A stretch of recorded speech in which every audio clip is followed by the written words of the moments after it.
Introduction last minute. Cher étudiant, si tu tiens ce livre entre les mains, c'est probablement que l'heure tourne et que l'échéance approche.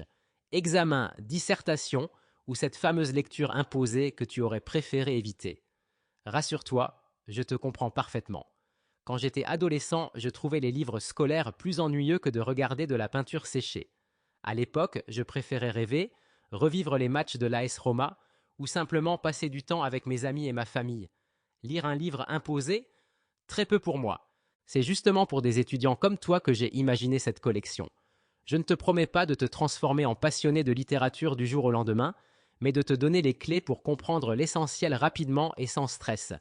À travers des résumés concis et des questions-réponses, ce guide est là pour t'aider à réussir sans te noyer dans les détails. Je sais que les derniers jours de vacances peuvent être un mélange de plaisir et de pression. Mon objectif est de rendre cette période plus facile, en transformant une corvée en une solution rapide et accessible. Et qui sait, peut-être découvriras-tu, comme moi, qu'un jour, lire peut devenir un vrai plaisir. Moi, c'est arrivé quand j'ai plongé dans Le Seigneur des Anneaux ou les enquêtes fascinantes de Frédéric Vargas. Prends ce livre comme ton allié. Avec lui, tu pourras affronter tes évaluations sereinement tout en profitant des meilleurs moments de ton adolescence. Bonne lecture et bonne chance, l'auteur. Biographie Express. Jean-Baptiste Poquelin, connu sous le nom de Molière, est né à Paris le 15 janvier 1622. Issu d'une famille de riches commerçants, il aurait pu suivre une carrière confortable dans la tapisserie familiale. Cependant, il choisit le théâtre, un choix audacieux à une époque où les comédiens ne jouissaient pas toujours d'une réputation honorable. Après avoir fait des études au prestigieux collège de Clermont, il fonde l'illustre théâtre en 1643.